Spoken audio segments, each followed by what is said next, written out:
Do you think America is safer because President Trump issued these pardons to 1,600 of these criminal defendants, many of whom violently assaulted our police in the Capitol? Senator, America will be safe when we don't have 200,000 drug overdoses in 2 years. America will be safe when we don't have 50 homicides in a day. So you just won't answer the question. I'm going to say, here. I don't think we're safer.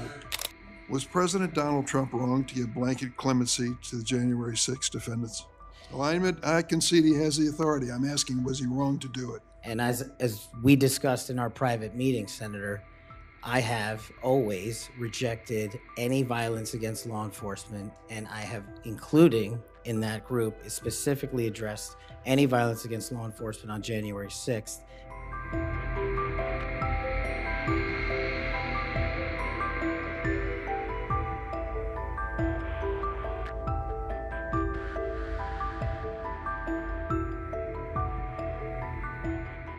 Senator Durbin.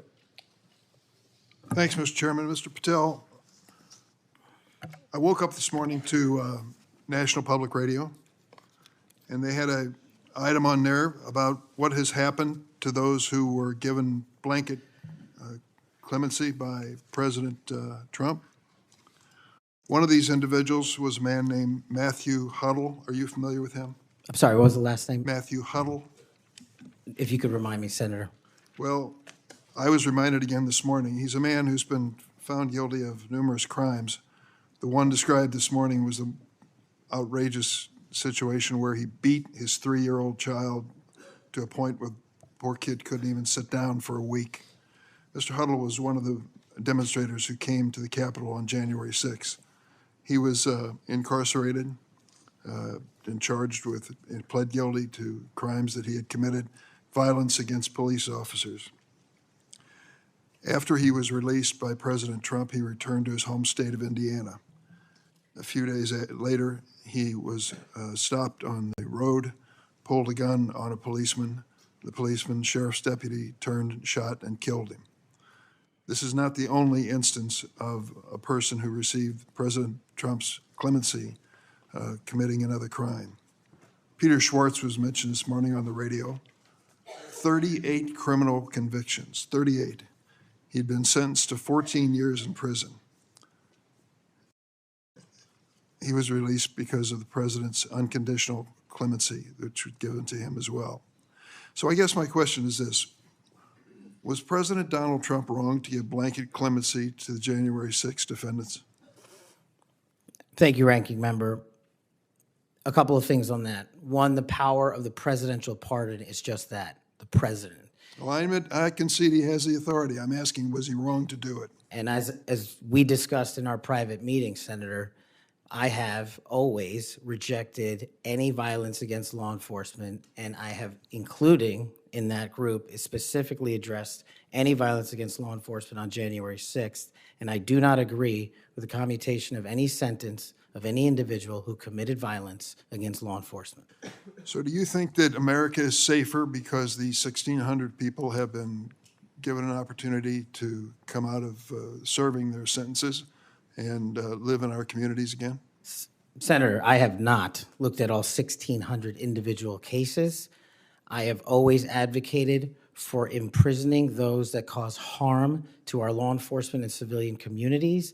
I also believe America is not safer because President Biden's commutation of a man who murdered 2 FBI agents, Agent Kohler's and Williams' family, deserve better than to have the man that point blank range fired a shotgun into their heads and murdered them released from prison. So it goes both ways. Leonard Pelletier was in prison for 45 years. He's 80 years old, and he was sentenced to home confinement. So he's not free, as you might have just suggested. He killed 2 FBI agents. That's true, he did, and he went to prison for it and should have.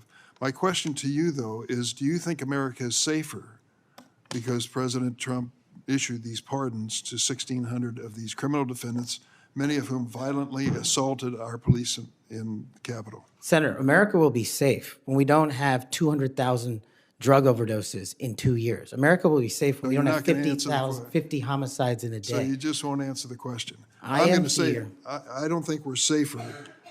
Matthew Huddle was sent back to Indiana. I don't think we're safer with Peter Schwartz. I could go through a long list of individuals, some of who are wanted in states, members of this committee. Let me move to another topic if I can. Tell me about your J6 choir. What is that? Well, it's not my choir. It's simply a recording that was utilized to raise funds for families in need of nonviolent offenders. Who sings on this recording? I don't know, Senator. What did you have to do with it? Simply to raise funds to assist families of nonviolent offenders whose kids needed college education payments and whose rent needed being paid. My understanding is that the performers on this J6 choir were the rioters who are in prison. I'm not aware of that, sir. I didn't have anything to do with the recording. You weren't aware of who made the recording? No, Senator. That's interesting. Did you receive any money for selling copies of that music or that recording? Absolutely not. Okay. You do have a foundation, though, do you not? I'm very proud of the Cash Foundation and the $1.3 million we've given to families in need across this country, including active duty service members, police officers, putting kids in college, and helping people in disaster relief areas rebuild their homes and their communities. 1&0 LLC, are you familiar with that? Sorry? 1&0 LLC? I believe, Senator, you're referring to the LLC that one of the individuals has his private business with.